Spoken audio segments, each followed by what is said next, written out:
Hey, dudes.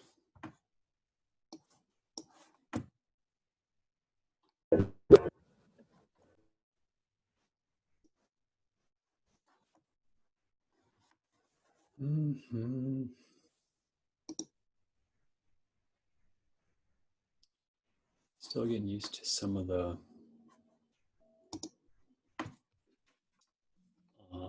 options here in Zoom.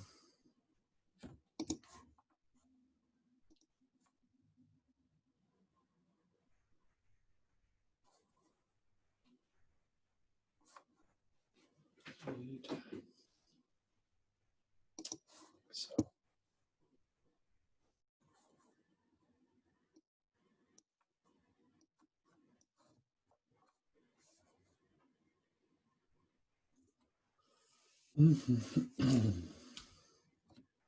Oh, my camera's a little jumbled there. You wait a couple minutes, see if we get anybody else to show up here.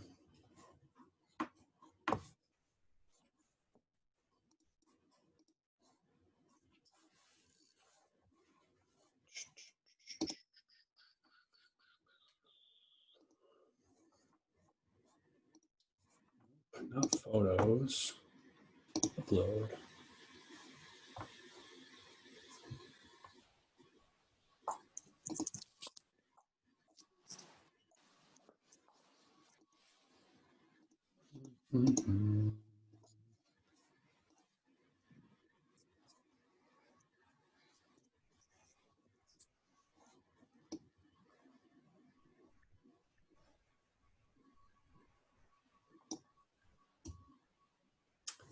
Close enough.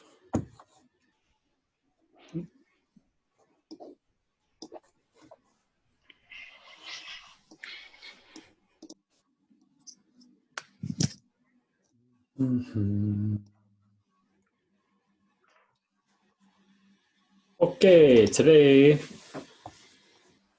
we're going to be finishing up this exercise. And then I'm going to come around and like work session, and I'll come around and see who needs help.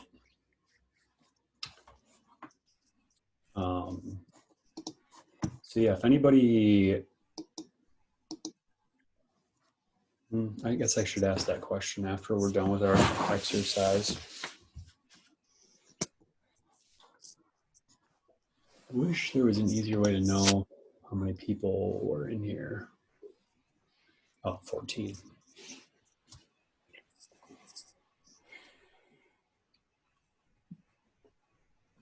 We have 18. So, wait a second. I'll take roll real quick. Chat, there's chat.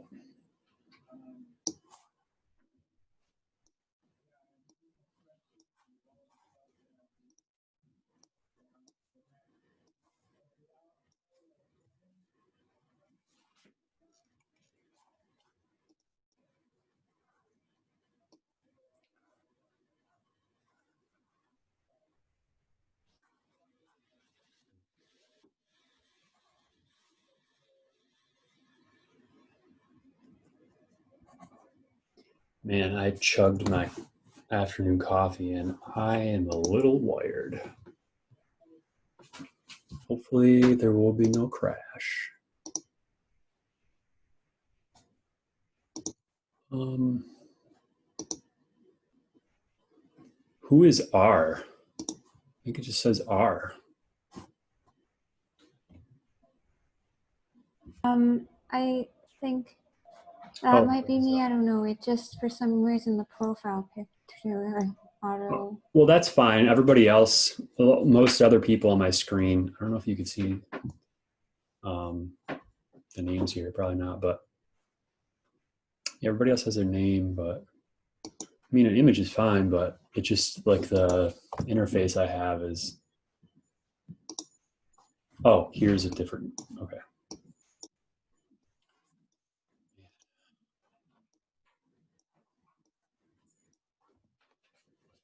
Takes some time to get used to.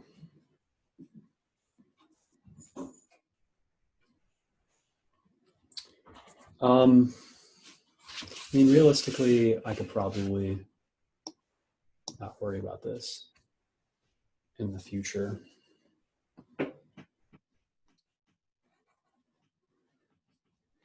Because this is being recorded, and I'll just do it later.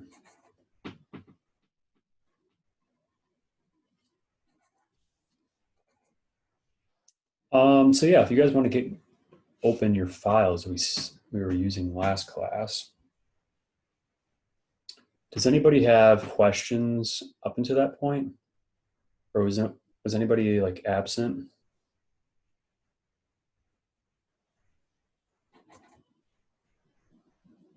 I mean, I'm going through now, so I guess I'd find that, but.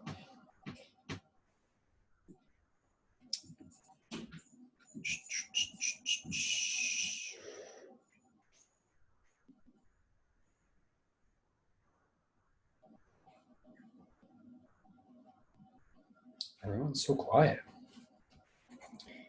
It's like I'm just in a room talking to myself. I'm not insane.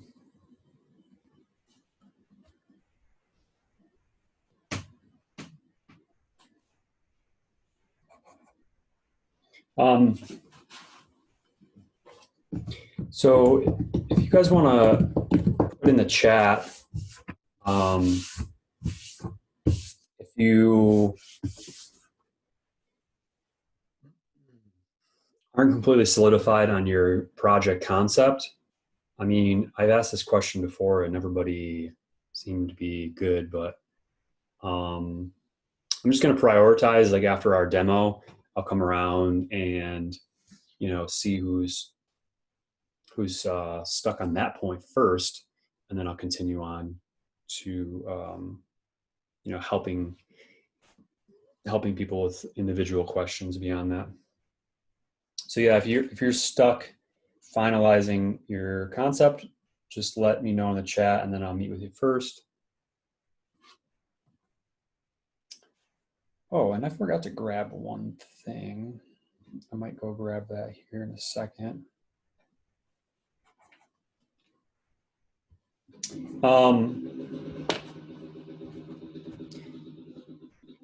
Also, could I get, that's all right, Thomas. For this, I'm kind of curious why it's corrupted though.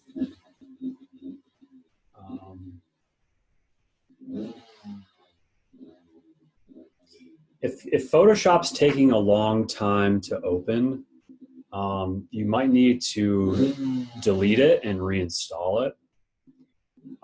There are more technical ways to alleviate that problem, like going in and removing specific files. I don't remember the process even though. But removing and re-downloading doesn't take a ton of time, so I would just try that after class today. See if that clears it up. If it doesn't, you can contact, you know, Carl, Lee, or Mike in the department, and they'll help you out because they deal with that, like, you know, on the school computers, so they have more experience than I do. So yeah, I guess just real quick, talking about our schedule here. I'm going to do the scanning demo today. So I'll do that like at the end of our Photoshop tutorial demo. It's only a couple minutes. So if you guys have a scanner, you know, it'd be good to get that going, plugged in. Otherwise, you could always review the video clip and kind of continue. It's not too crazy hard, but it's going to be pretty fun to be able to utilize that. Plus, if you don't have a scanner, I'll mention some things about taking photos as well. So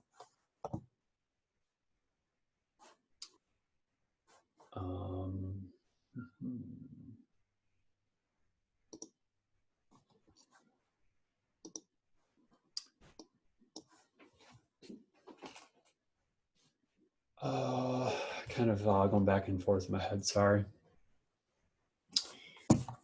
And I sent out that email asking you guys if you're going to opt in or not.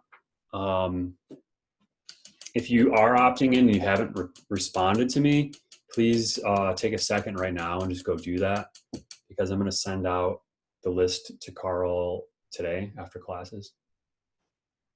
I also sent out invites to your UB emails. Some people that might not be helpful. Maybe it's not associated with your Facebook, but you guys want to join this Facebook group. It's a dedicated group for our class. We'll talk more, coming up about that. Because next Wednesday, a week from today, will be our mid critique. So you have a week to be working on your project to kind of get stuff organized. And it's not really like you need to have things polished. I don't grade it. It's not to be stressful. It's a moment to take time and reflect and get critical feedback from people. So this will be more of an exercise, this first project, kind of getting familiar with getting feedback, and see how that helps you. And then it really is more critical for the next project. And I thought there was one other thing. Oh, I was going to mention for Monday, I saved myself a note. UB is requiring all of a sudden Zoom meetings to have a password to enter. So I don't have one for you guys right now. So I'll have to establish that, and then I'll post it on our website or send it to you guys an email. So you have it. I'll have to review the email. Maybe I can even post it on our website. I'm not sure if the whole point is supposed to make it so it's locked down for you guys, or I don't know. But there'll be more updates on that. I'm just giving you a heads up that I will be adding a password for Monday. It's not needed until the 27th, but I figure this way it's kind of taken care of. I think the password we'll only need it if we're not using the Zoom application on our computers or phones. Because I have classes that have passwords, and when I open it in the actual Zoom app, it doesn't ask for a password. It'll only ask for the password if it's in a web browser. Also, sorry for interrupting. I also think if you are joining without using the link, then you would need to enter the password. I mean, have I even given you guys the password though? Or a password? No. Yeah, so I mean, and everybody's here, but I think it's a mandatory thing now. I'm not entirely up on the lingo, so I'll review it all, make sure I'm an understanding. Yeah, just kind of you might have to check your email before joining, for Monday kind of thing. So, okay, let's throw open Photoshop, get that going.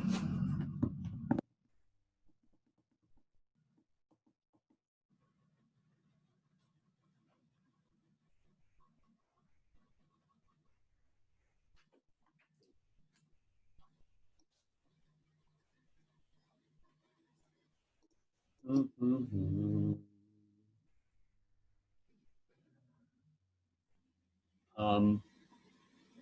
I think this is the one from my second class. I'm not entirely positive, I can't remember. But it's, pretty much the same thing we were already doing, I think. Although, okay, yeah. So the one thing that I didn't cover with you guys which was the end of like step 6 on the guide. I just numbered them so I keep track. But the step 6 that we ended with, the last bit of that was talking about layer blend modes. And it's super simple. You just have whatever layer you want to be blending into the layers behind it selected. And then up here at the top of your layer panel, where it says normal, you just have a drop down there, and you literally can cycle through blend modes. So the cool thing about this is that it kind of transcends more than one layer. So if I have, I'm trying to think of a good example here.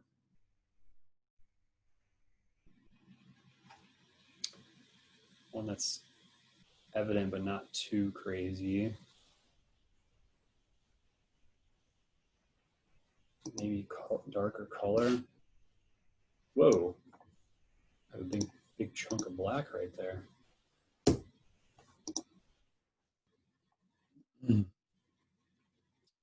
So I have this hand on top. I'll just get rid of these other layers so it's not confusing. I have this hand layer on top, but because of the layer blending mode, you can see the face that's right behind it. And then this rock is going to be behind the face. But because of the blend mode, you know, I might have to tweak this.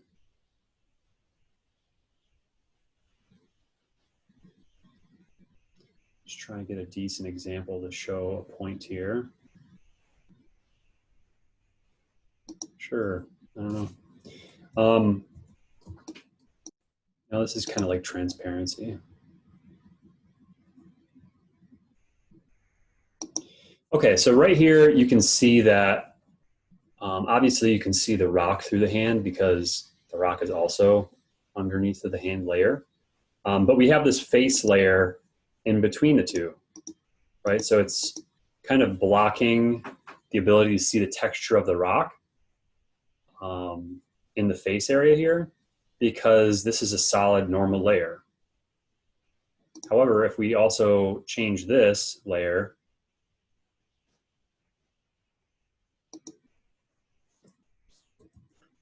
you'll notice that if I Command T to kind of manipulate this again,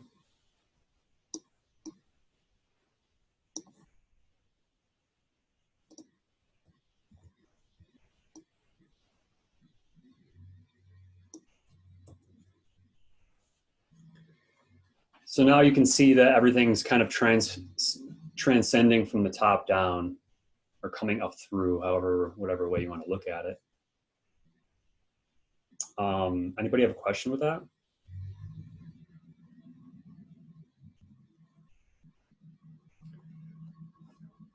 So I guess one thing that I want to preface here before I go to these next couple like last steps of this demo is that this project, even though it's like super open to your content and your interpretation and your project statement, everybody has a different project.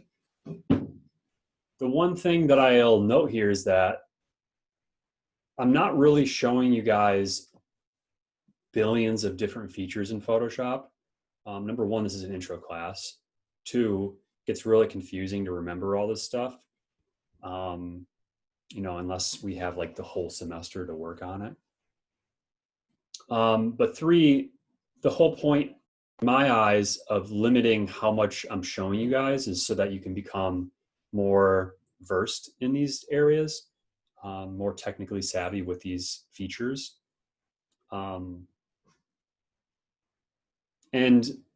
the good way to think about it, I've taught this class enough to kind of speak of it in this way.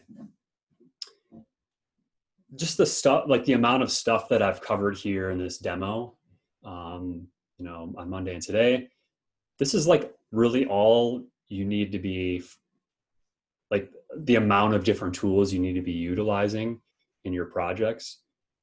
Obviously there'll be a lot of trial and error and, you know, more detailed manipulation, but in terms of like, oh, how's my project going to come together? I think just thinking about the different tools we use in class is a good way to go about it. You know, I'll have students that cut stuff out, paste things together, maybe use some transparency, you know, or like a filter, maybe a filter, but a lot of times they won't use any blend modes. They won't use any masks that we're going to talk about in a minute. And that's really where you start to get a lot of complexity in really using Photoshop for Photoshop rather than just, you know, a pair of scissors and some glue, pasting things together. So I guess I wanted to make sure I preface that so that as we go in, you know, from this point on, you can really make sure you're remembering these steps for these masks that I'm going to do. So just for now, I'm gonna turn these back off because it might get a little bit confusing. And we could always turn these back on, but I think it might be helpful to keep these off for the time being. So if you guys want to take this hand layer here, have that selected, and I don't know why I've got like this weird line here.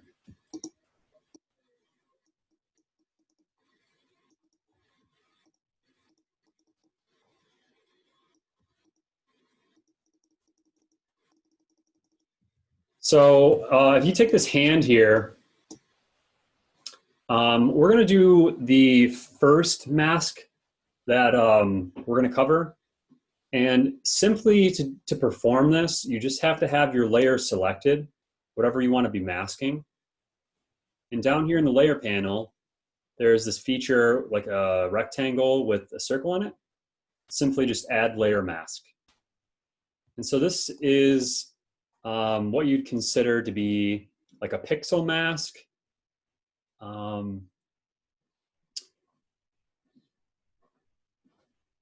I think there's another term too, but just in general, like a layer mask, but pixel mask sometimes referred to, or raster mask or whatever.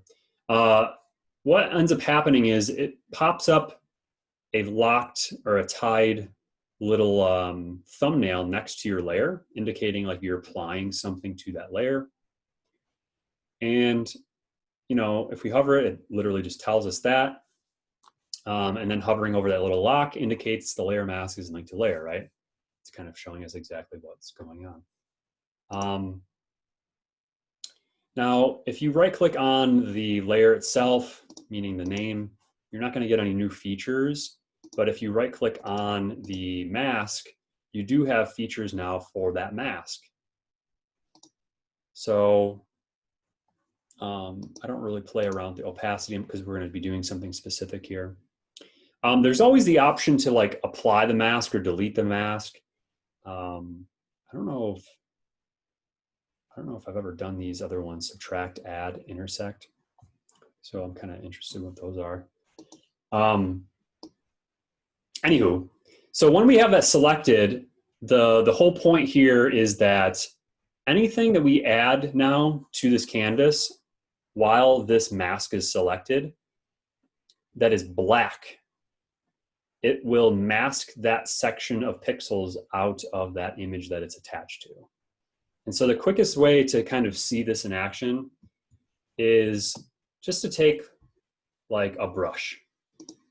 And down here, you just want to make sure that your color is black, right? You could always, this little toggle switches back and forth the fill color and the stroke color. A lot of times I skip over this because I assume it's really obvious, but your stroke color is just like your outline of a shape. But for brush, there's no stroke really. It's just the fill color. And if it's not black, you could always double click and select black. Or if you double click, you can actually use the, oh, that's weird. Not able to, oh, is that why? Really funky. Huh. Normally, yeah, normally you're allowed to use that eyedropper, but because it's a mask layer, like it's only seeing white, it's kind of, I don't know if it's a glitch or if that's meant to be set up. I don't know, it's kind of weird. Anywho, we just need black. And then once you have that selected, you want to just make the brush larger. And the way to make stuff larger, like these brushes or eraser tool or any of these kind of tools that give you like a circle, that have the ability to change size, right up here in your options panel is where you can set the overall size, right? So if we set it real big, so we have like a big hole we can make in the middle of the hand, then we just click on that area, right? Have something big and then just click once. And so obviously if that doesn't work, let me know, but what we should see now is that obviously there should be some sort of hole in the hand or transparency down through. But more importantly also is that you'll see that spot on the mask, right? The mask is showing you like what content is being applied to mask out that layer. And so if that doesn't show up as you would have foreseen, we could just do Command Z, undo that, and go back and change our options. And so right now, on my screen at least, it didn't have like a strong circle cut out, like a sharp edge, because it's a fuzzy edge right here in the preview of the brush. So if we have, if we want to have a different preset, sometimes some presets are right here, but also we could do general brush and look at these different options. And if you want it to be a sharp edge, you literally just need something like this hard round circle. And then when we click, it will just cut that out, right? And so this could be really useful for a lot of different reasons. The most important thing to note about this is that you're not actually removing the content. So, you could right click on that mask now and hit disable, and we still have those pixels on that hand layer, right? We have the ability to apply it if we want, but normally it's better just to have that sitting on your layer, so you always have the ability to modify it, right? Whereas when we brought this hand in, we like deleted the entire background of that hand. Well, what if we wanted to use that background for something, and well, now we'd have to bring that whole layer back in, the whole image back in and start over. So this is a feature that allows you to save a lot of time. And there's a couple of things I keep following up on this. So if anybody has questions, make sure you just shout out. But this circle that you have for a brush, you could actually change the scale of it using the bracket keys, like right underneath of your plus and minus on your keyboard. So it's kind of a quick way to change the size without having to stop what you're doing and go up and toggle it. And then so the other thing to point out here is that because black, this is disabled. Let me undo this until I have nothing. So if I drew a black circle like that, right in the middle of my mask, cuts out those pixels of the hand. If I switch this to white, and draw white, I'm actually going to put that mask back on in that area, because literally only black is masking out. But also not just black, but gradients as well. I mean grayscale. So if I were to have gray and I drew gray,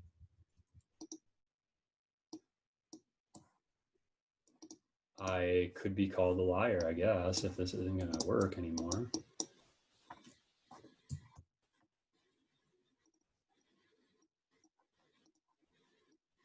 Yeah, there we go. I don't know why it didn't work the first time. So yeah, so not only can you use different tones of black, but you could also, you know, just when you're drawing something, you could change the opacity up here. So it's kind of doing the same thing as choosing a gray. But then let's go ahead and just get rid of this mask for the time being. Let's start over. So right click on that mask and hit delete. And then go ahead and add a new one. So we're just starting fresh rather than going back. Okay, so we're just starting over with a new mask, pressing that little rectangle and circle at the bottom of the layer. And now we're going to use what I already mentioned, the gradient tool. That's over here on your left-hand side. And the gradient tool, the way this works is it's not quite like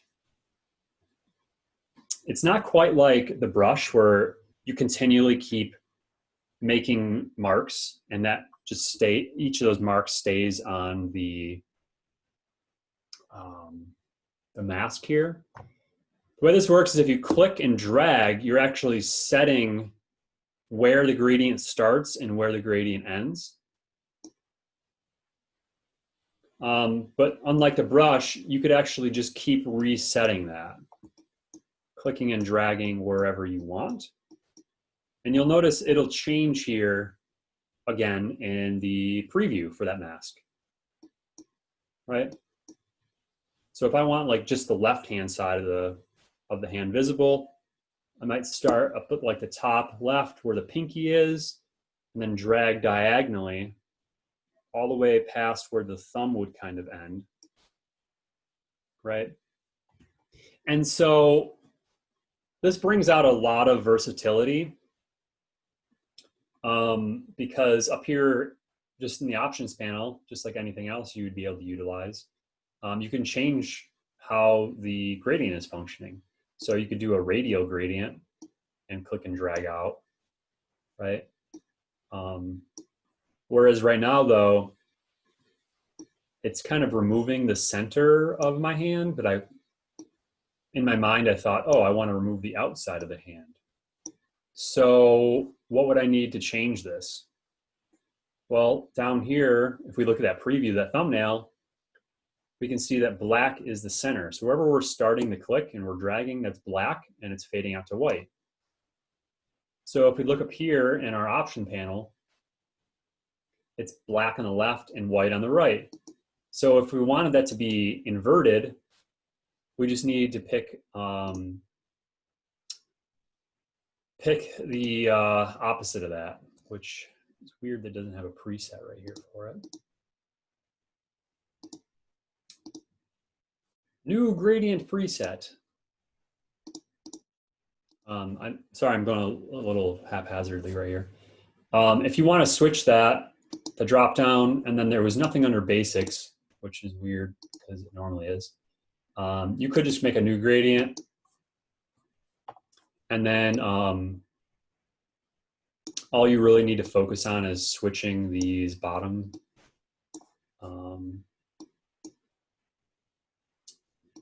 indicator points of what color. You could always add more colors by just clicking and then double clicking and changing the color and blah, blah, blah. You know, or selecting and deleting a point. But for this purpose, we simply just want white to black. We hit OK. And it's funky that it also disappeared.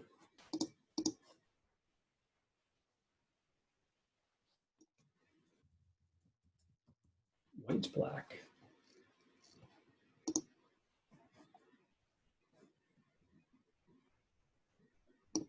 Okay.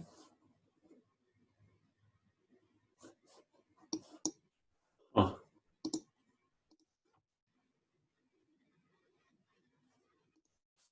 Funky. Oh, well, maybe I didn't switch it, but it still should be showing up.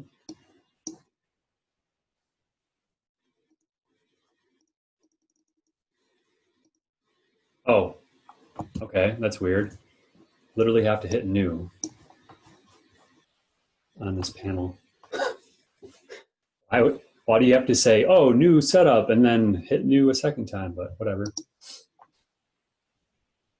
And it didn't save again. So click here.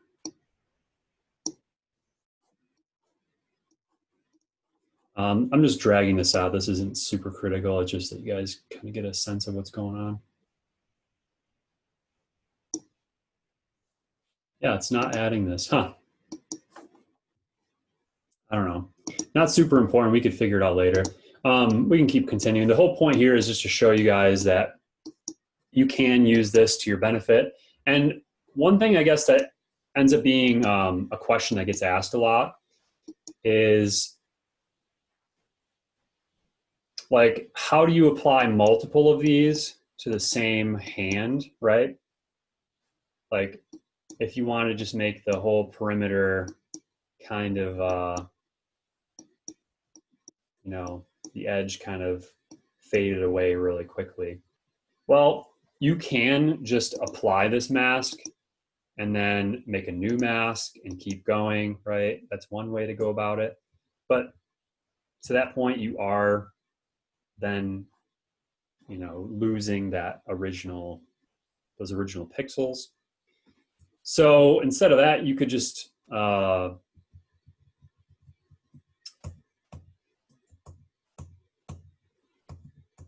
did this quite a while here, huh? Trying to just undo. You could just use something like the brush with a soft edge and then just go around it. You just go around your shape. And you might have to just change the scale of the brush as you go.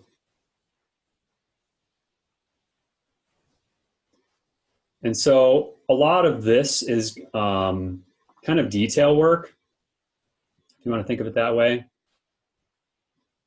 Because, yeah, it does take time to actually do it. But then once you go in, you realize, like, oh, well, some of that black is still there. I don't want that there. So you might have to, you know, keep drawing on that.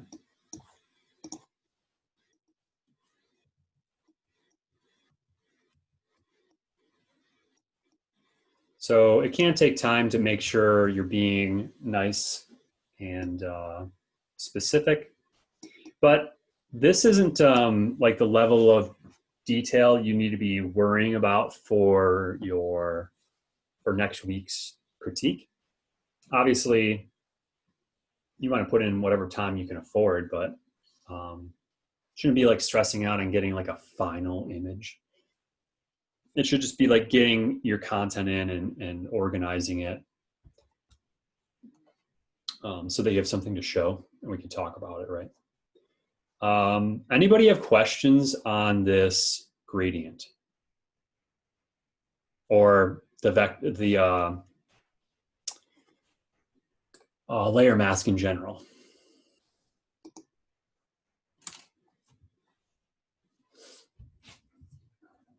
Nope. Cool. So everybody's so quiet. I hope everybody's still with me.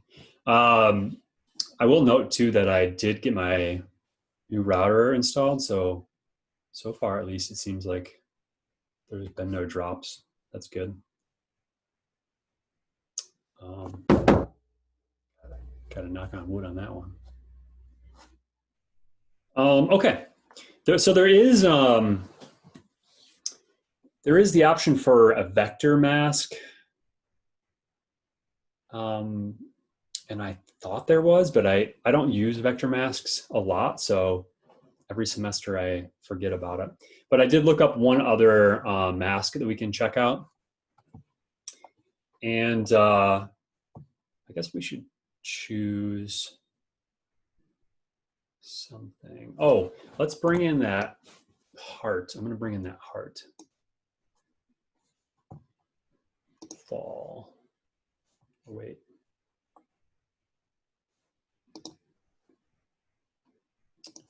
Heart. Make this nice and big.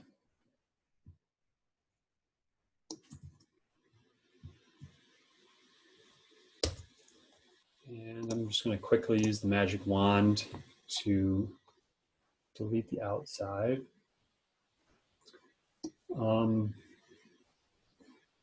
In this instance, I'm using the magic wand, but you can see that it's going to be leaving some white around the whole edge. So you can up the tolerance if you need. But also, this is what I was mentioning. I think I mentioned this class. This was on the guide on the website, but I skipped over it. When you make a selection, if you want to modify that selection, there is actually an option to modify a selection under the select menu. And you can expand, contract, like, right, bring that total selection in or out. Or feather, so feather is going to have like a transparency between what you are going to be removing. And usually you want to just keep this lower. So I'm going to say like 4 and see what happens. And then you have to right click on the layer to rasterize it. And then delete. And so I still have a white border. Ooh, it's all the way on the outside. Weird.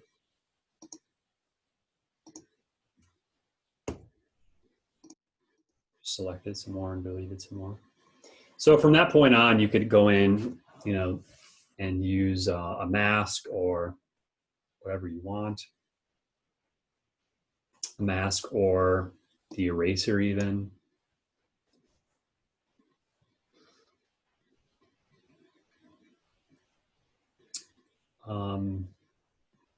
This isn't I have a question. Yeah. What would the benefits of using a mask over just using the eraser be? The eraser, it's gone. Whereas a mask, you have the content to still manipulate if you need it. Oh, okay. Yeah. So, you know, like say at one point, I want these eyes to be deleted. So I'm just like, you know what? Okay, perfect. This will look great. And then later on, you're like, oh, you know what? I need those back. Well, the eraser, you deleted them. So you can't have it back. Whereas the mask, you could just disable the mask.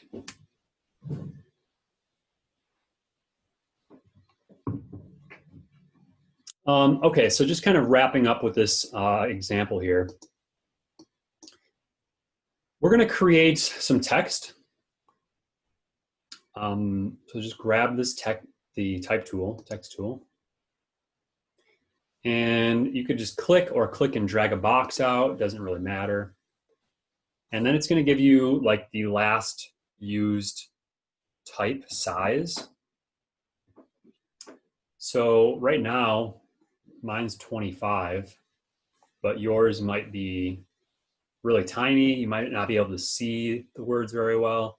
It might be so large that you don't even get a preview because it's expanded beyond the size of the box. But like I just clicked once right here. But if I were to have, I'm going to delete this. If I were to have dragged a box out, right, it's filling it into that box. But then if I change my scale like 3000, I guess it can't go up that high. You'll see that now I have no preview because the type actually expands beyond the constraints of the box. So anyhow, for this example, all we really need is like one word, or I'm just going to click and I'm just going to literally spell the name heart. And I might want 150, something big, so that it kind of expands the whole span of this object. Might even like rotate it so I get a little bit more detail of that top left up there. Right. Something like this. And then for this step, we're going to be putting the image of the heart inside just the type alone. And so this really works for anything. You could put any object inside of another object. Just for this example, we're just using type, but realistically, like next project, we're going to be using a lot of type. So it's not like I'm showing you type because you need to use type. But so for this example, you just need to have this type actually behind the image that you're going to be using. So in my example, I'm just going to be grabbing that layer and dragging it down underneath of the heart, right? We won't see it, but that's okay because it's still there. And now all we need to do is select the top image that we are going to be using for the mask, right-clicking on it, and selecting Create Clipping Mask.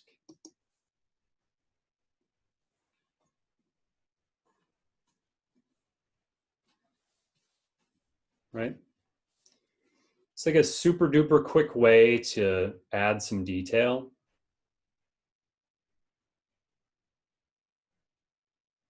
And the benefit of this is that, like using this clipping mask, is that you can still modify the original image that you're using to mask. So if I did like that Command T to get transform, I can still move that image around, right?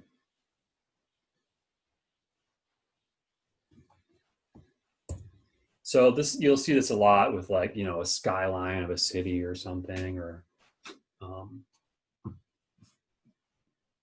don't know, used for like an album cover or a DVD cover or something.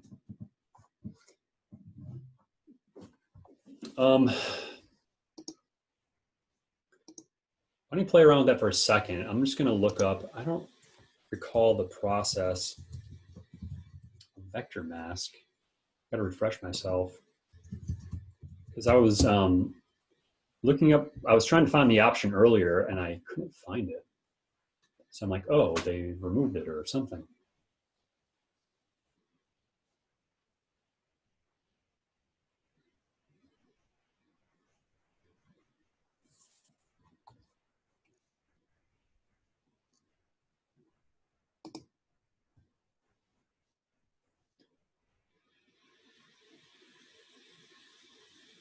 Layer mask.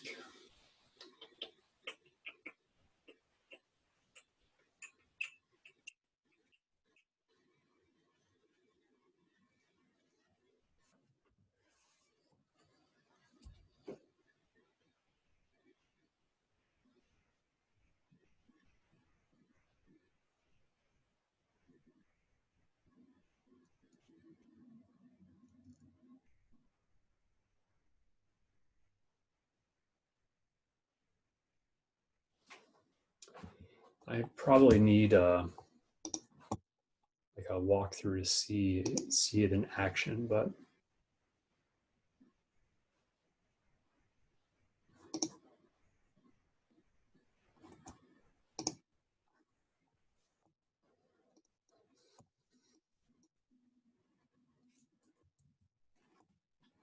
Don't really remember what it's for. I'll have to just look it up later.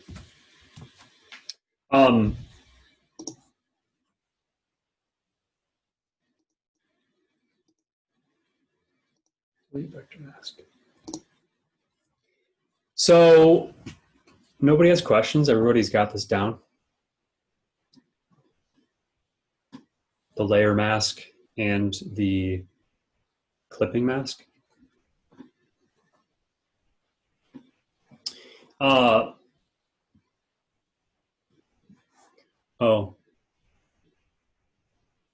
Jillian, did you get lost then, or where are you at on this? I just seen that you messaged.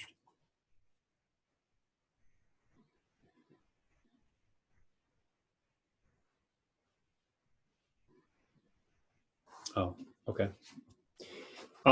So the last point about this, and then you guys can play around for a few minutes before you start your projects, sorry, I forgot to mention.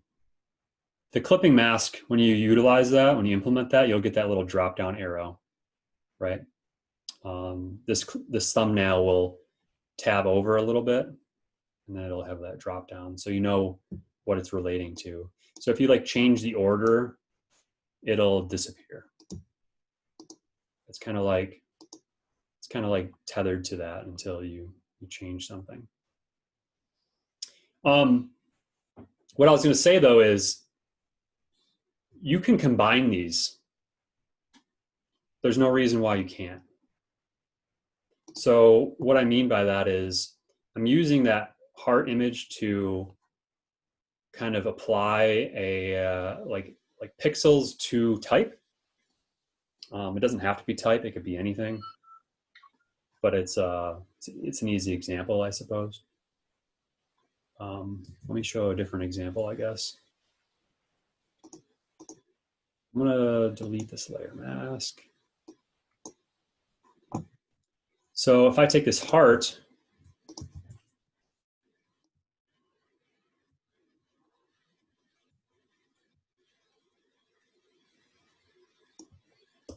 I can use that as a clipping mask for the hand.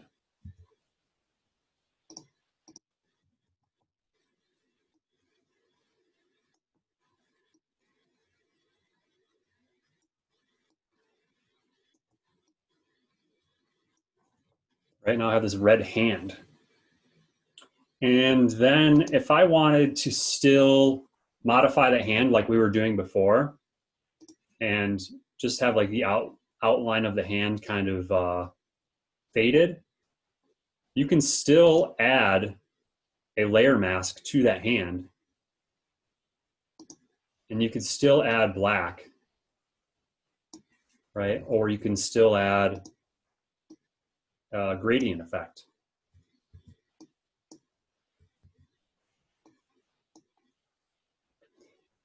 And you can still add layer blending modes.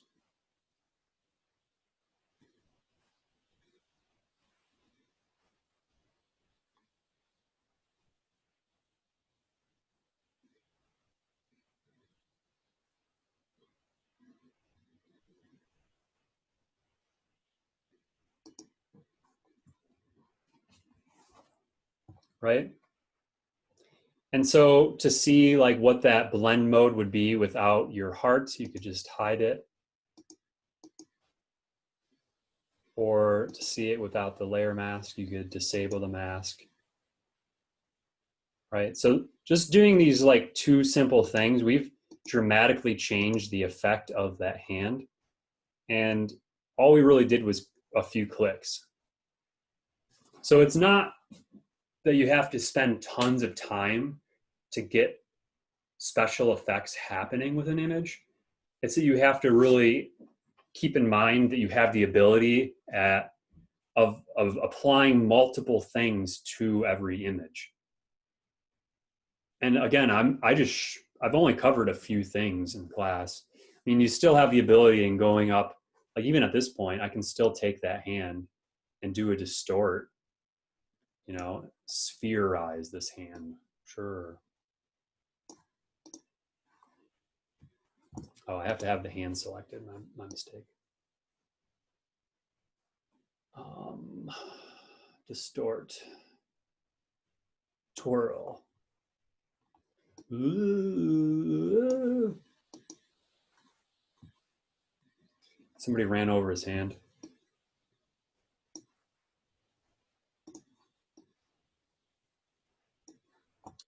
So I guess the last point here I can mention is, because these little things might come up as you're working, and you might get fumbled around in what's going on. So I like to mention lots of little things.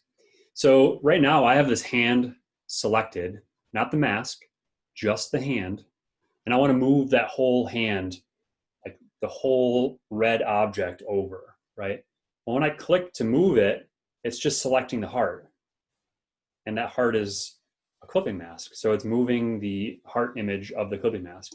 Well, I don't want that. I want to be able to move the hand, right? How could I do that?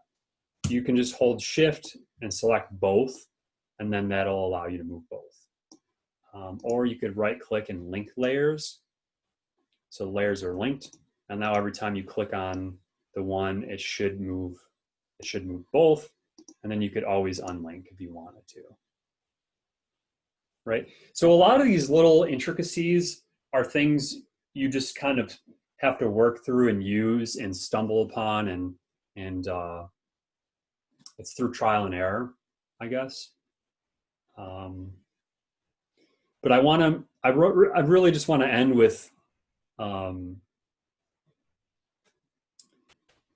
restating the fact that we're not covering a lot of tools. Everything's just playing around with filters or, you know, image adjustments, utilizing some of the tools on the left, but then really just getting a great understanding of how to manage layers well, right?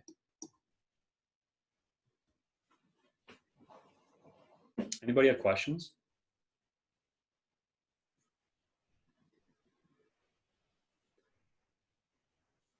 So I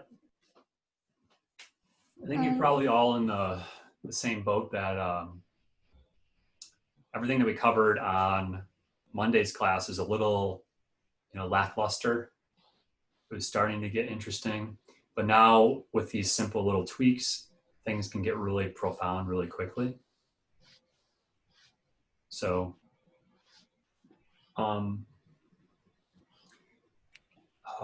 trying to think of anything to mention about general projects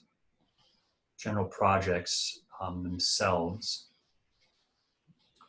One thing to avoid is using too much transparency. A lot of students, they'll do their project and maybe they don't remember the blend mode process we went through. And as you know now, it's fresh in your mind. It's literally just one button drop down. But it must be that people forget, because I get a lot of projects over the semesters that there's no layer blending at all, but there's like subtle different types or different percentages of opacity, like transparency, on like almost every layer. So it's almost like they forgot how to do blend modes, didn't take the time to just look it up real quick, and instead just, you know, tried blending everything together with just transparency. There's a big problem with that, in that everything gets muddled together if you just, you know, if you're just blending everything together with a simple blend. Should avoid that. Obviously, use transparency for your benefit, but it shouldn't be the main effect that you use.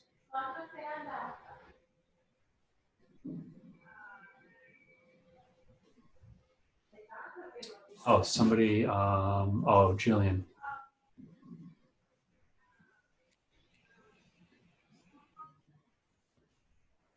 What if when you use a tool, cursor freezes on that tool? It could be your computer itself. Your computer might get frozen up. If you guys have a Mac and your computer is acting a little goofy, you could do the Option Command Escape to get the task menu. Double check that there's nothing, you know,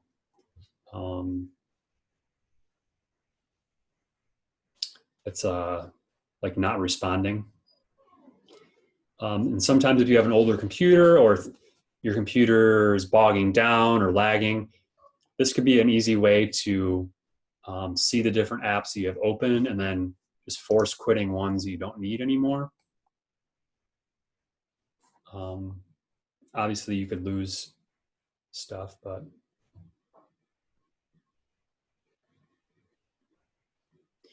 yeah, I understand the question. I'm just kind of going over a couple different things as blankets. So that's one thing that could happen, which bogs your computer down to where Photoshop doesn't really respond as well as it could. Another thing to keep in mind is your computer shouldn't be that hot. So as your project grows, especially, you want to make sure you keep saving often. That's one other thing. Like you should do Command S right now. Save your progress. But as you're working, if you don't save often, there's a lot of stuff you're keeping just in your RAM, right? Your temporary memory. And because these are pretty heavy file sizes as you keep working on them, that can bog the computer down for processing. And then you could have funky things happen, or just because you're using a lot of processing, your computer could get hot. And because your computer's hot, that could alter the processing itself, right? So these are kind of like general things, but they're easy to forget about. My Mac Mini itself, I have an application that manages my fan speed. So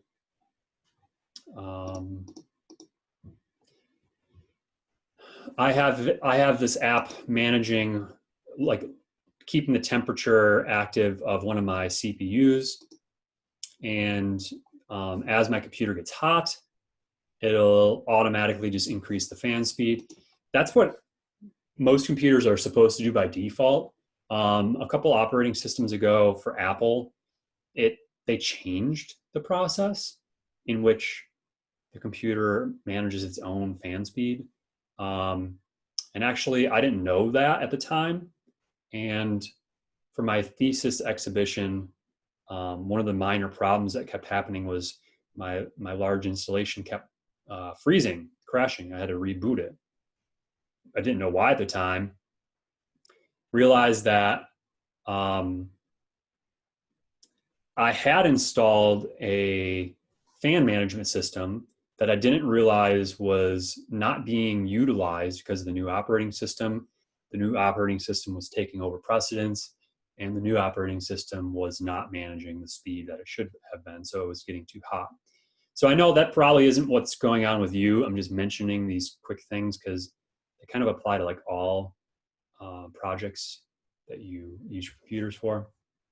If you clicked a tool and you can't get out of that tool, one thing that I've had luck with in the past is just like minimizing Photoshop, going and doing, going to some other app real quick and, getting your computer to think about that app and then going back to Photoshop. And then sometimes the glitch is like gone.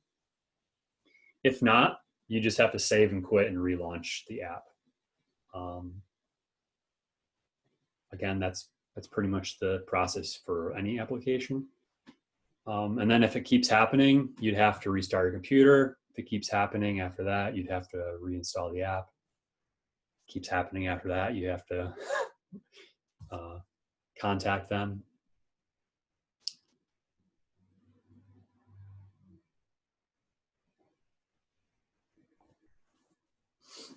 Yeah, so if there's no other questions, you guys can keep doodling for a few minutes, but ultimately, I'd say here like 5 minutes or so, I'd save what you're what you're working on, wrap that up.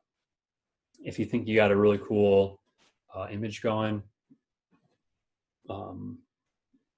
you can save a version for me, put it in the Google Drive. Save a, if you're gonna do that, I'd say save like a JPEG.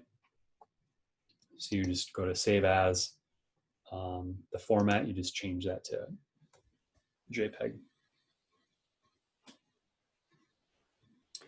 Oh, and actually, I won't, yeah,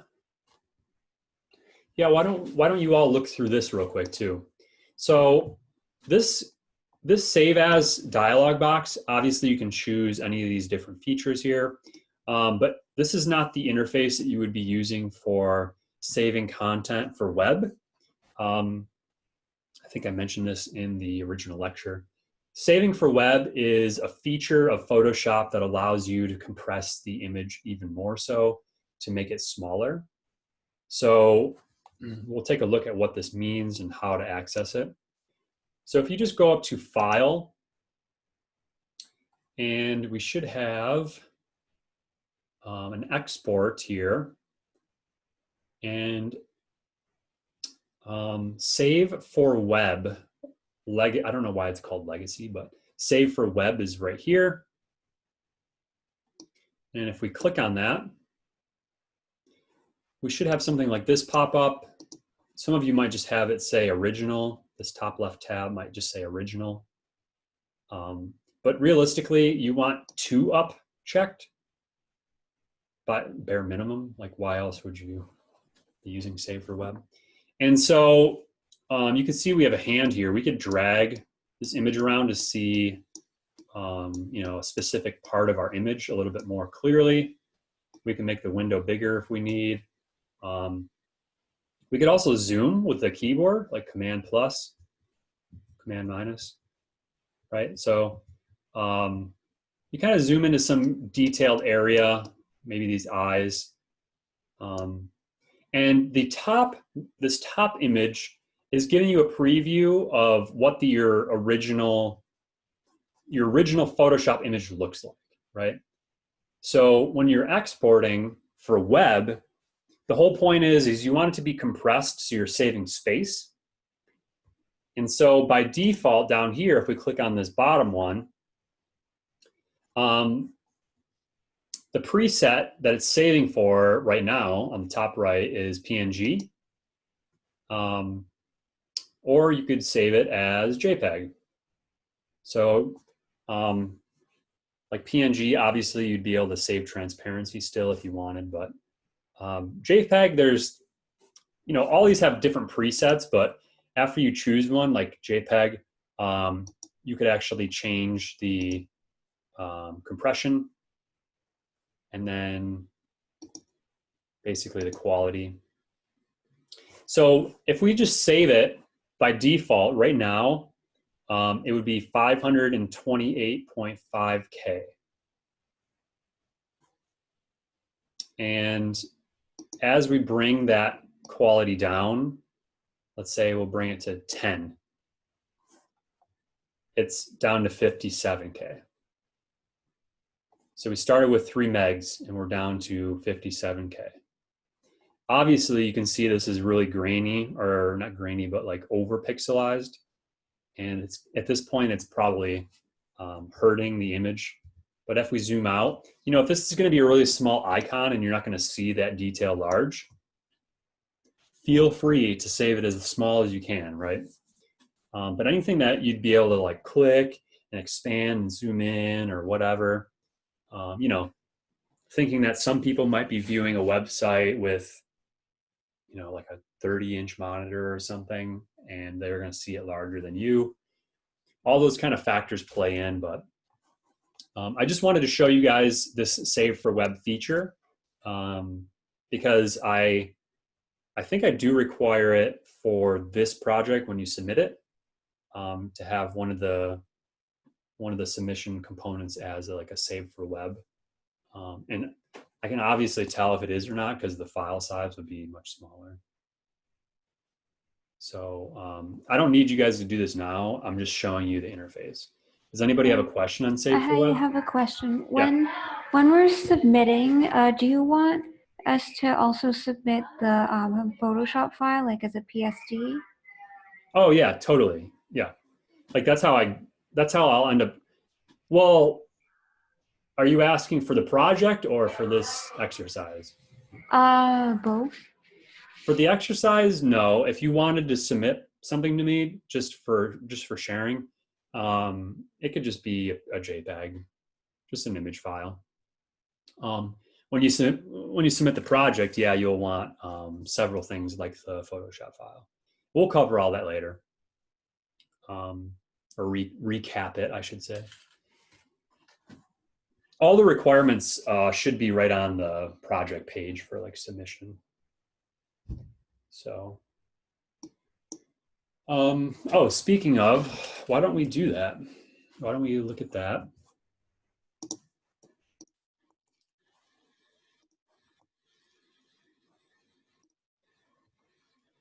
So,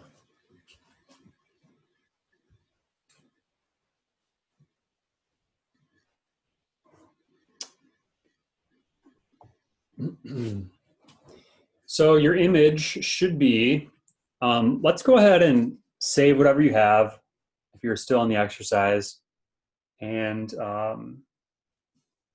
you can close it or just leave it there, that's fine. And in Photoshop, go to File New if you haven't started your project yet, and we'll just kind of input these values together. I grade on this, just making sure you're following directions, like having the right specs here. And it's like 3 points, but. So if we go to File New,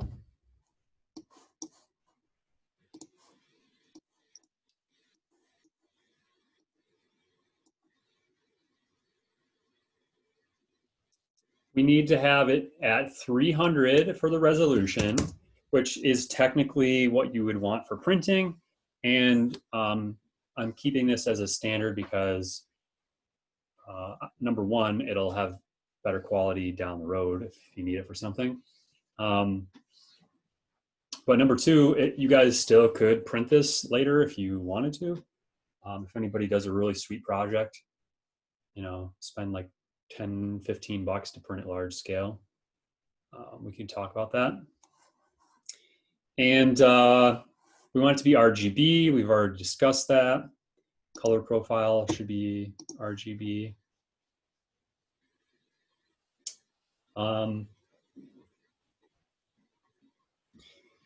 So the smallest side should be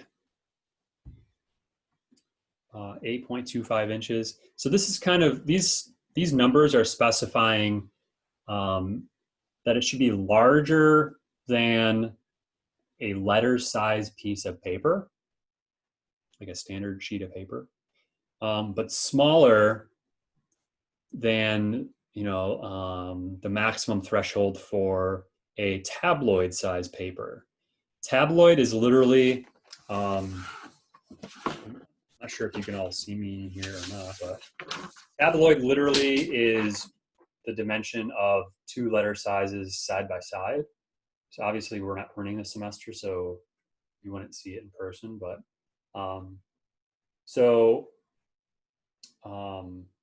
this is normally 8.5 by 11 inches wide. So it's still 11 inches, but now it's 11 inches tall. So it'd be 11 by 17. That's the size for tabloid. And then I have a little bit smaller than that because that's kind of like accounting for a border, because not all printers print full bleed, like all the way to the edge of paper. So sometimes it'll leave a white border. So anyhow, if you don't have a huge preference on the dimension, you could just go ahead and set it to 10.5 by 16.5. And you could change this at some point later too if you need to, but it could be portrait or landscape, that's up to you. You know, if you wanted to do, say,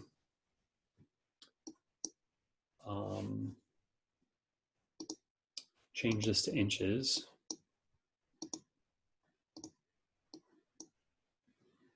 We could do 8.25 wide and 16.5 tall if we wanted to.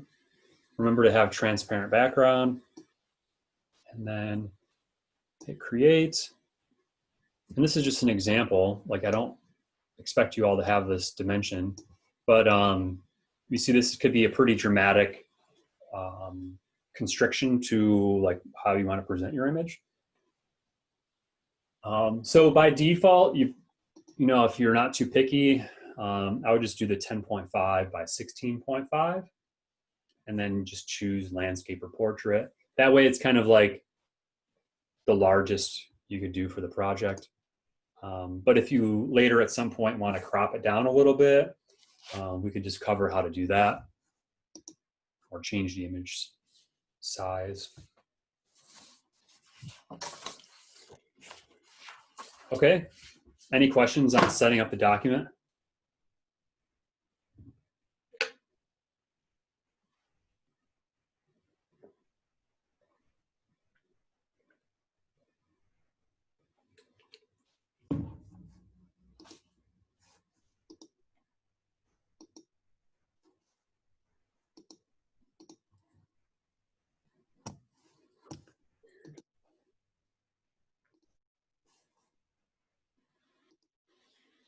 Well, at least I'm happy that I haven't cut out, right? I don't think anybody's mentioned that. So $160 well spent. I would not have spent it, but for some reason, it's only happening during Zoom. You know, when you stream content, like videos, YouTube, whatever, it buffers, right? It loads a little bit further ahead than you're actually at. So normally if my internet dropped out for 3 seconds or whatever, I never even noticed it before, but because we're live.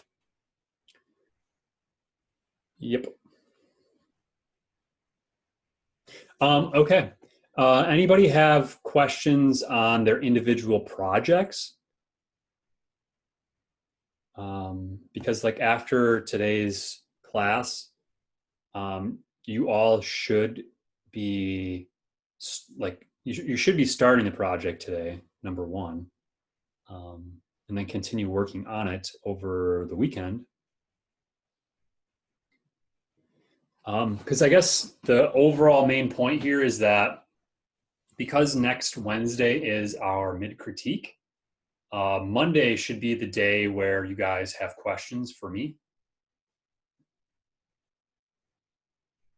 You do not have to turn in the practice tutorial now. It's just for you to get a sense of the program.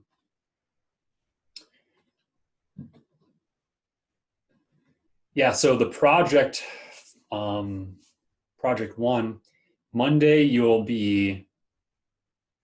that'll be your best opportunity to meet with me in class or my office hours.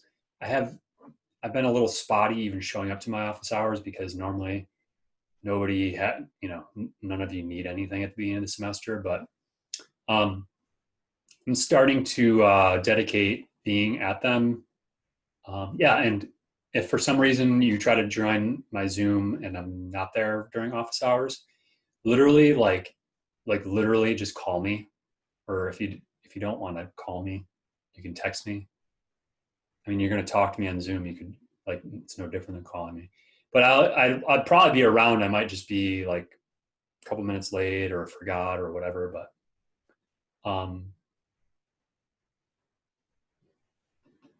yeah, so Monday you should have a fair amount of progress made. So before class is over, you know, get any preliminary questions out, and then Monday you'll want to have worked on this for a few hours, I'd say at least a couple hours outside of class. Get something going. So nobody has initial help. I really, really hope that you ask for it if you need help.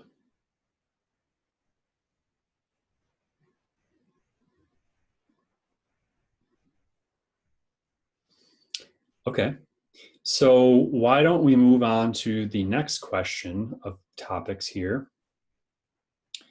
Oh,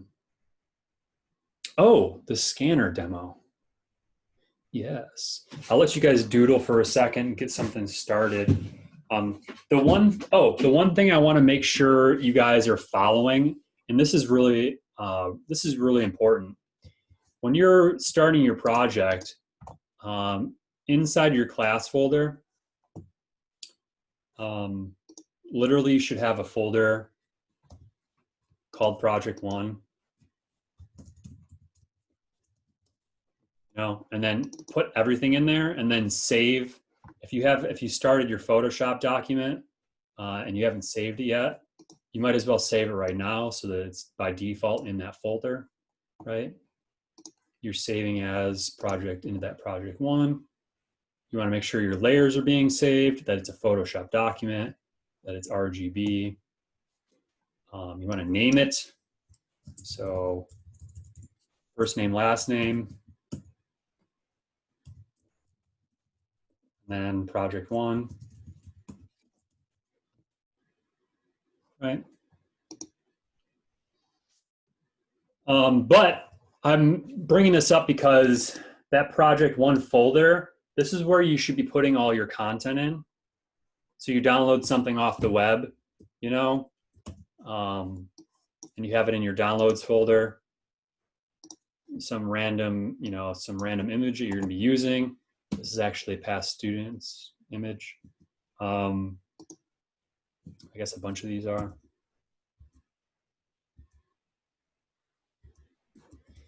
Oh yeah, I didn't get all the new images to the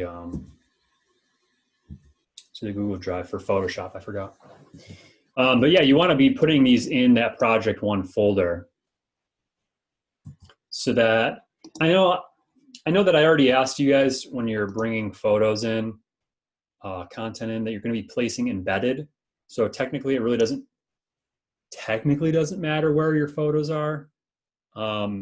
However, if you mess up for some reason and you need access to that photo again, it's in the folder, right? And then anytime you're backing up, like every class, every time you're working on something for the class, really doesn't matter what class it is, it should be like everything. You should be backing up chronically. So one thing I might recommend is just, taking that whole Project 1 folder and like dragging it to your drive or the Google Drive or UBbox. And every time you update it, you make some progress, you can still just drag and drop that Project 1 folder, and then it'll say, oh, there's already a folder called this. Do you want to replace it? And then you say yes, right? So just constantly just keeping one backup and not continually adding more and more backups. So yeah, if you guys have a scanner and you want to try that out today, you can get that connected in the next couple minutes. I'm just going to run outside and grab some like junk, some like, I don't know, some living organisms or something. And then come back and we could do a little demo.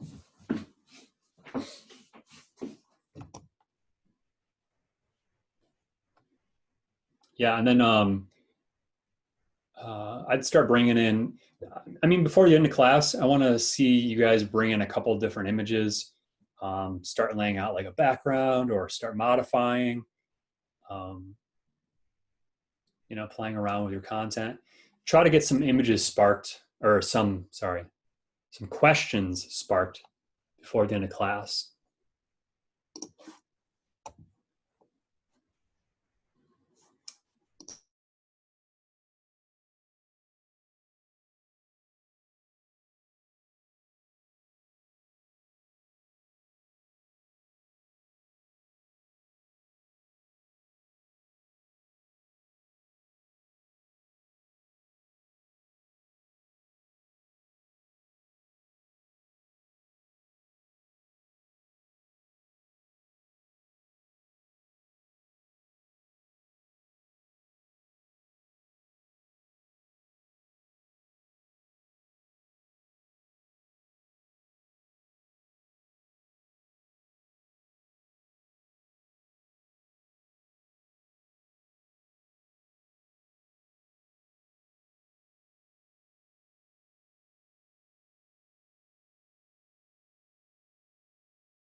Okay, anybody have any quick questions yet?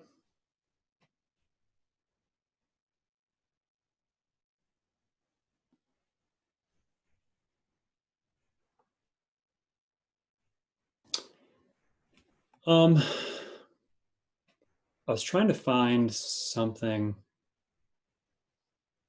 to modify my camera, but I didn't find it. I already like mounted my camera in my computer monitor, so it's like taped down. I don't know if it's even worth trying to show you guys the scanner. If you got a scanner, you know what a scanner looks like realistically, right? A couple of quick things to note about scanner beds when you're using them, whether it's your own or public one. It is glass. Scanner beds are glass, so you don't want to put anything on there that'll scratch glass, right? Like sand or stone or something. You want to be real careful, especially when it's a public, if you're using a computer lab or something, because you don't want to damage other people's property. And it'll ruin the quality of your scans over time. So, or, like even if you wanted to use the lab in DMS, or, even down the road or whatever, for back to normal ever, the equipment lab has like sheets of acetate, like clear plastic sheets. And you could use those to put on a scanner. They'll be invisible, and then you can put whatever you want on top of them. So I'm just going to walk through the quick process from doing this on a Mac. I can minimize this window again. So on a Mac, you just connect a scanner to your computer. You don't have to download any sort of software. You don't have to like install the printer to use the scanner.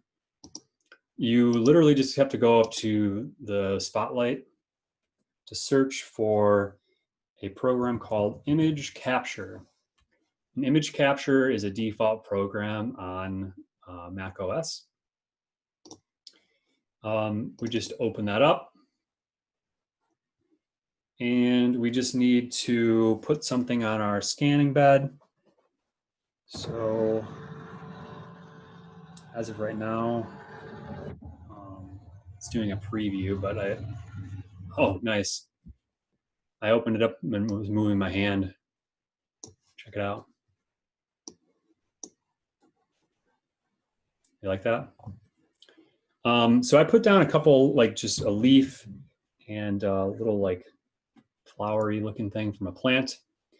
And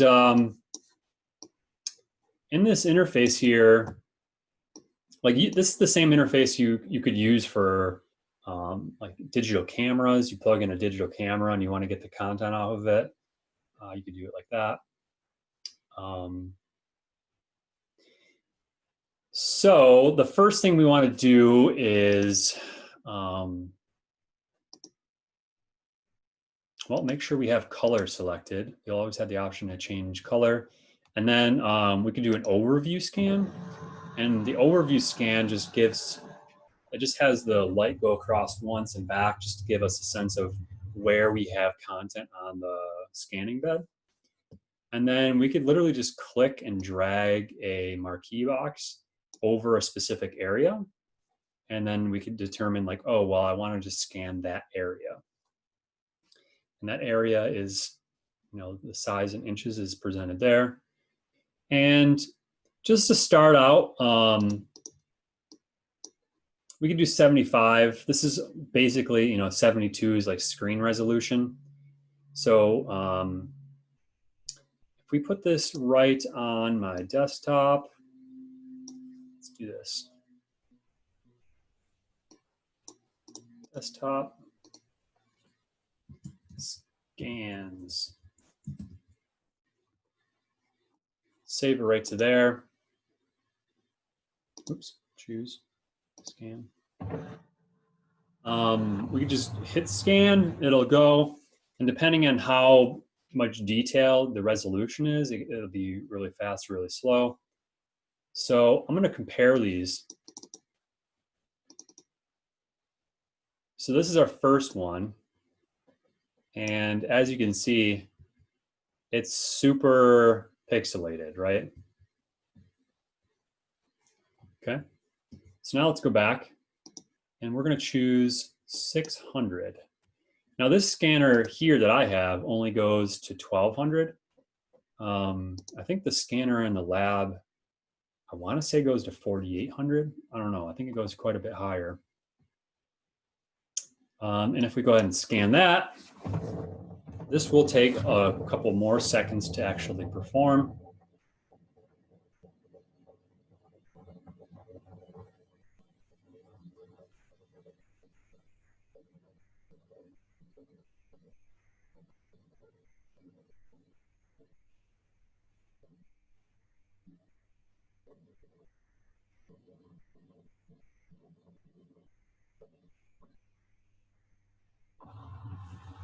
Okay.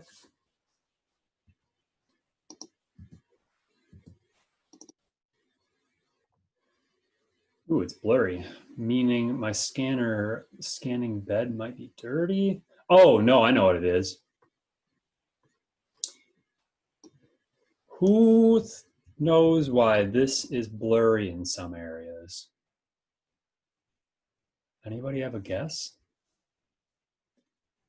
Some areas look clear and some areas look blurry. Maybe because it wasn't being held down against the scanner. Totally. Yep. Because I have this big thing in there, it's actually keeping the leaf from being completely flat, so I can't see the full detail. So if I were to take that that bigger thing out, and I just have the leaf, and I have that kind of nice and pressed down. Sometimes you could always put like another piece of something over it, just to make sure it is more flat. And then, where's my freaking window? Do a rescan here.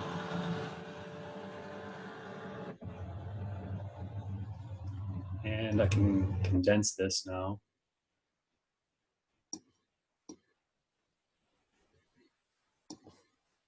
Scan again. So this is half the size, so it should take a little bit less time.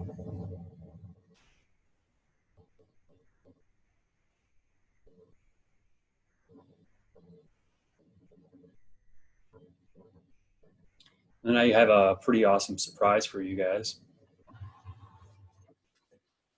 It's a very small surprise, but it's very awesome. Whoa, there's something again. So this is just 600.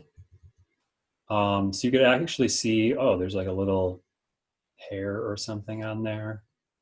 So we have better detail, but it's still like not as good as it could be. And but this is the original, and then this is 600. So obviously 1200 is going to be even greater detail. You'd be able to see more clarity around edges and overall. I've got another surprise. Let's see how this works. I hope to not have too much injury here, but I'm going to go back.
Nice.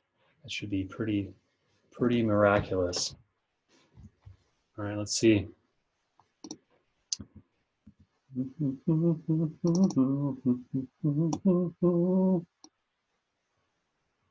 Oh, we lost it a little bit. So this was, oh, you can see how dirty the scanner is for sure. I just grabbed it out of my attic. Probably should clean it before the next class. So obviously there's a lot of debris, but I put on here a worm, and the worm was moving around, so it kind of crawled off screen. But you can see that that was distorted as it was moving, and then I had my fingers like moving very slowly above that, so they're kind of out of focus. But you know, you could be dragging things around, which is a pretty cool effect. Take this worm off, put him outside later here.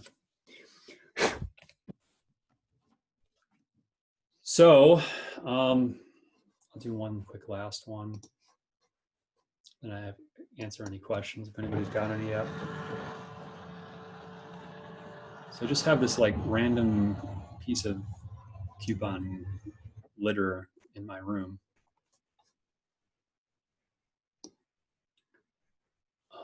This starts on the left side. So I'm gonna go here.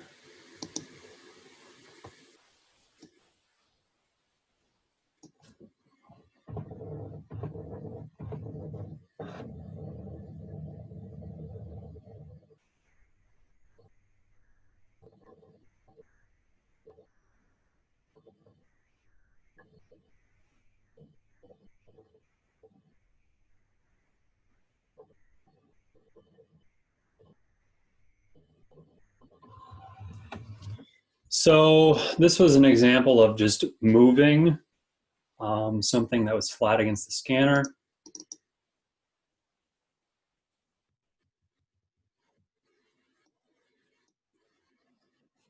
Right, so you don't necessarily need Photoshop to be distorting something.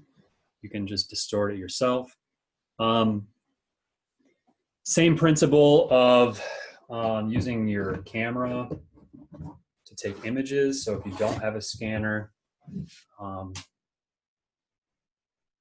take a couple photos here and just relate them to you guys.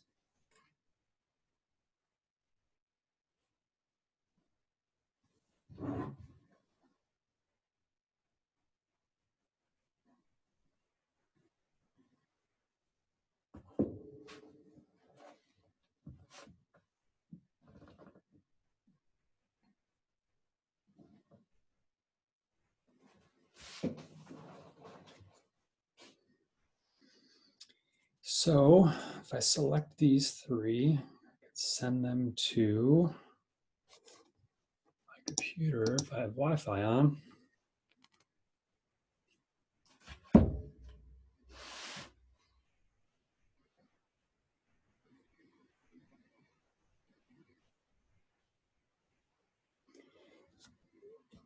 not sure why it's waiting so long.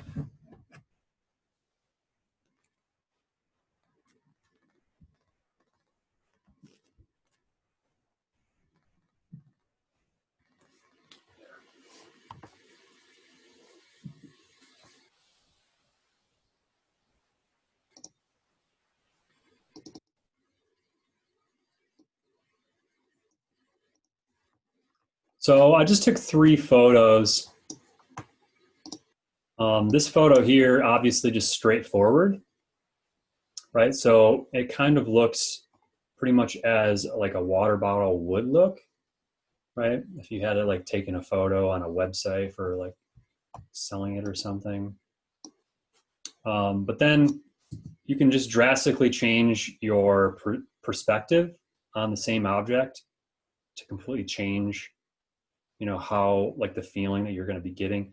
And obviously we're not getting into like any kind of photographic kind of components for the class, but just in terms of like digitizing content to utilize for your, you know, raster based images.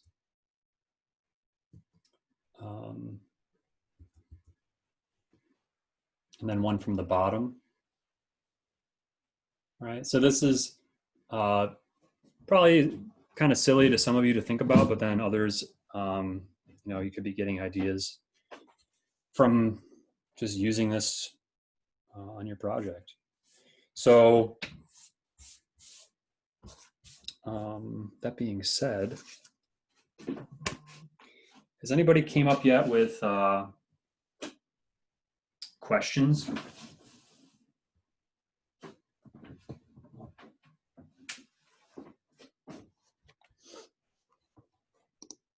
Because I kind of keep bombarding you guys, I feel like nobody's really got a ton of progress made so far. It hasn't been that many minutes.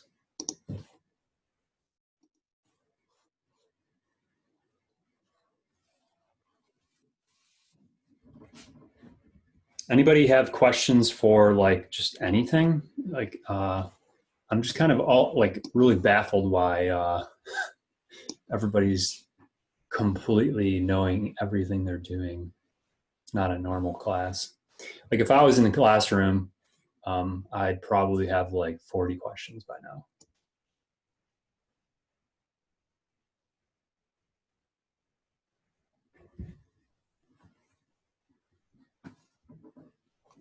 So from here, we should just be working on getting our project started. Yeah.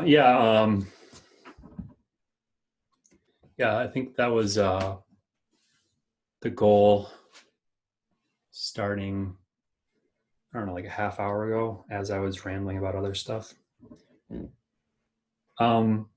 Yeah, it's just like, I mean, we only have a couple minutes left. So I guess the only real big thing for class remaining is questions.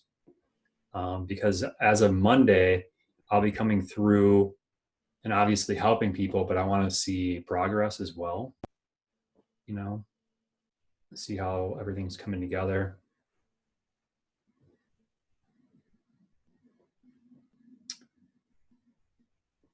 Just a quick question. When is the we just turn in that quiz that's due like later today, right?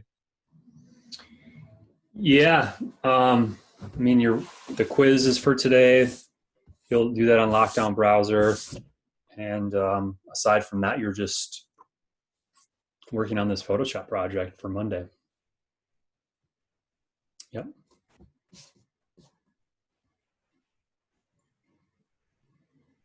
What do I do if the lockdown browser won't let me start my exam? What's your question? Sometimes the lockdown browser won't let me start my exam, and I have to keep guessing, you know, trying to restart it over and over again to get it to go through. It says it can't recognize my face. Oh.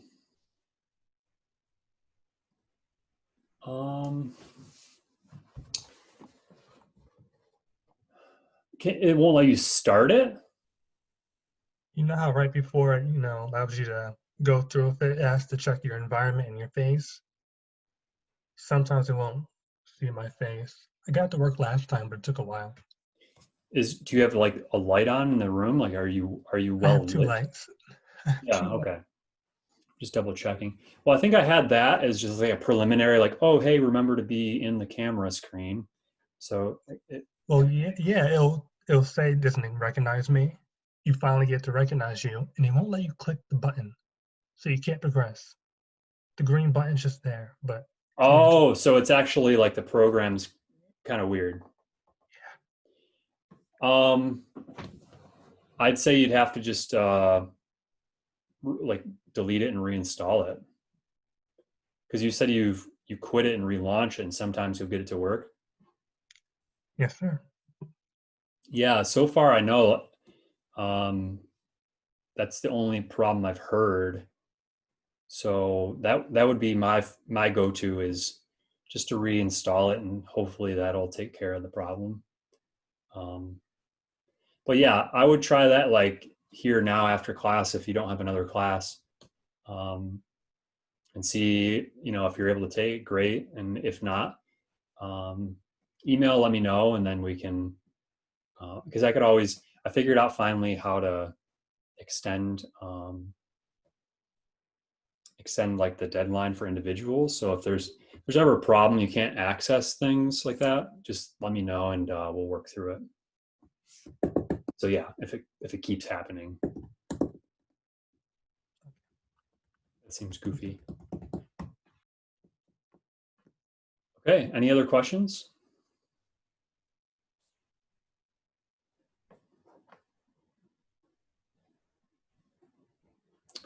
Come on, somebody's got a question. I know they do. Okay, we'll end it for today then. Yeah, so remember to take that quiz and I'll see your project status on Monday. Have a good weekend, dudes. Thank you.